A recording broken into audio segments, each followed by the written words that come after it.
Karanjetlilive. Hi guys, welcome, and in this video lecture we are going to discuss priority scheduling for the CPU.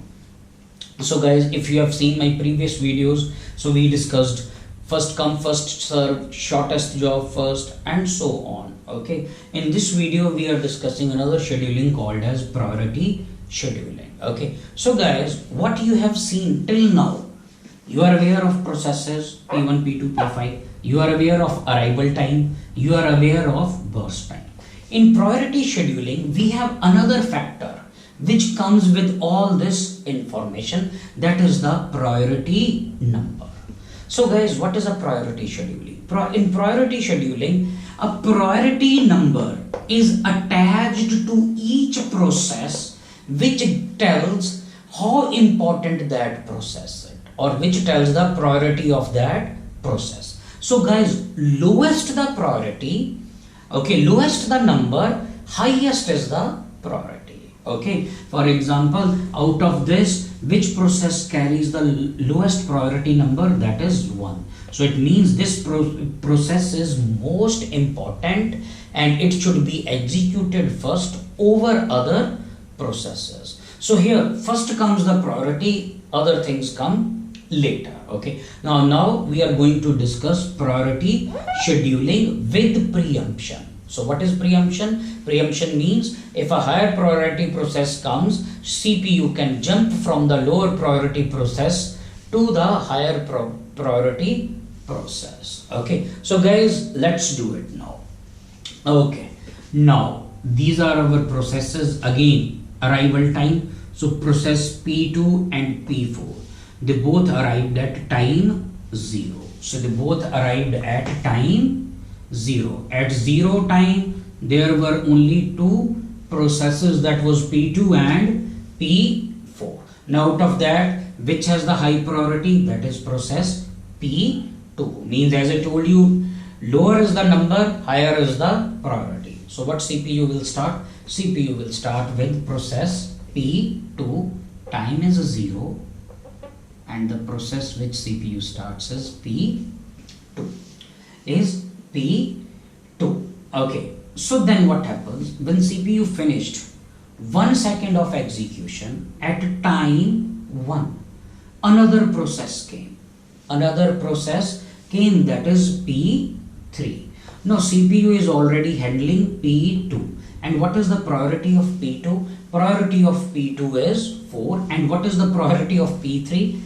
Priority of P3 is 3. And P3 becomes the process with more importance. It becomes the process with more importance. So what CPU will do?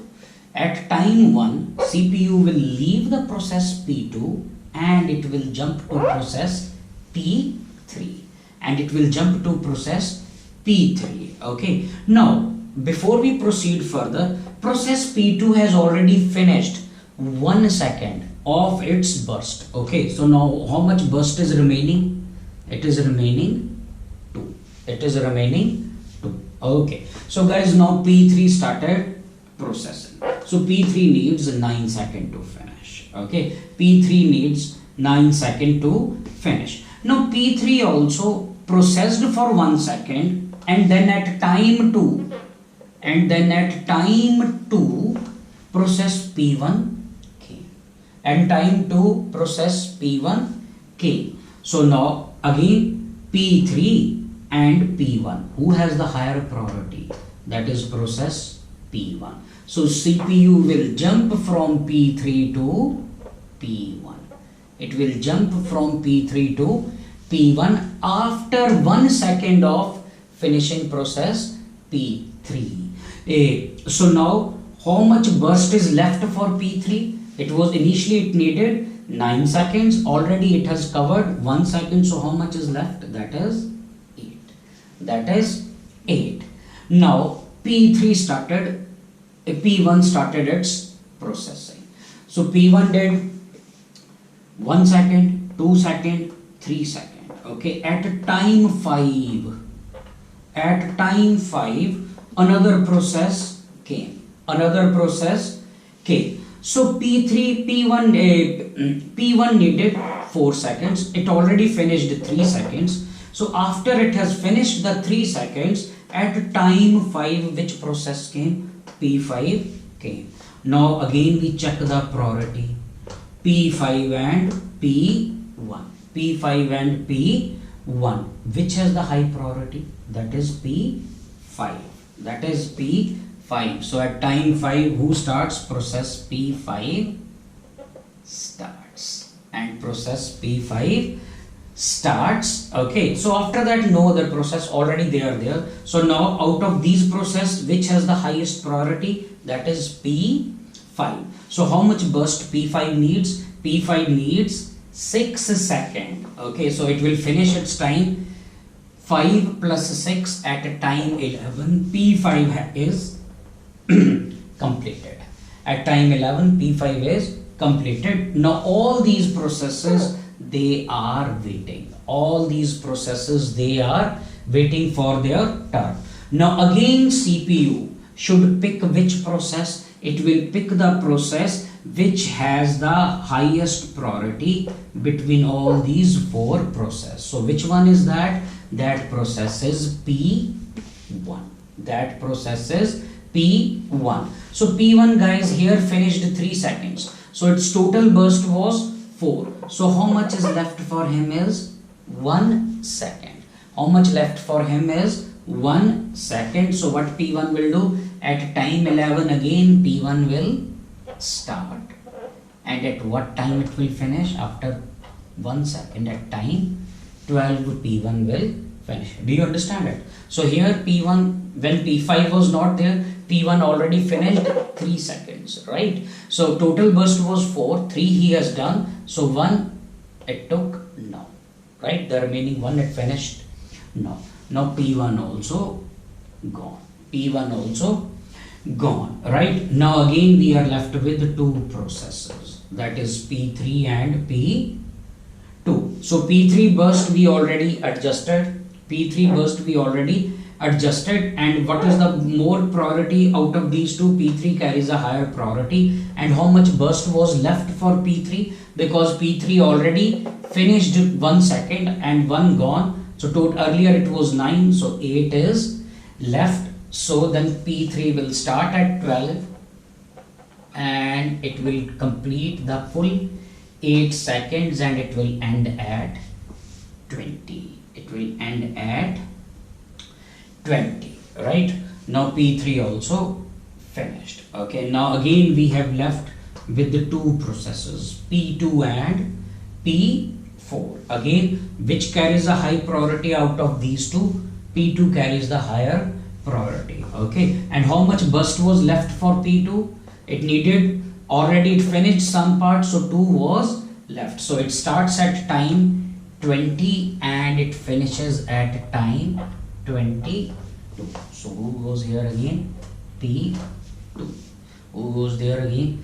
P2. Now P2 also finished. Now in the end, whose turn comes? P4 turn comes, right? And P4, how much time it needed? P4 needed 6 seconds. At time 28, P4 will also finish. Okay, now guys, if you see the priority scheduling, in this process, it came first. Okay, it came at time 0. But still, this process, because of priority, it was last process to be executed. It was the last process to be executed, and P2 also came at 0. It was second last to be executed, isn't it? It started here, but still it kept on waiting till end, and P4 also kept on waiting till end. Okay, so guys, this is the problem with priority scheduling. Okay, if there is a process who is waiting for the turn and some higher process keeps on coming, okay, so then keeps on coming. So for example, here we had P5 priority. So before we could start this, another process comes with priority 2. So then the CPU will not do it, it will go to another process, right? So if it keeps on happening, where a low priority process keeps on waiting for some higher priority processes to finish, then the lower priority process will never get a chance to execute. And guys, this problem, the problem which P4 faced, okay, is called as starvation. Starvation.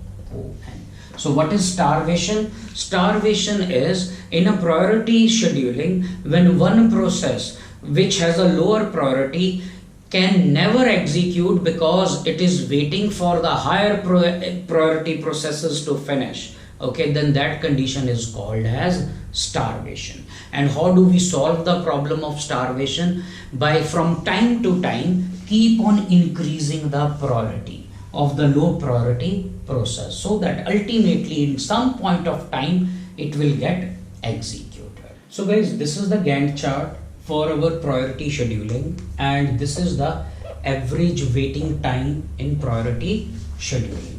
So guys, again, how do we calculate the average waiting time? I have explained it in detail in first come first serve video. You can refer to that video tutorial. I will leave the link of that video in the description.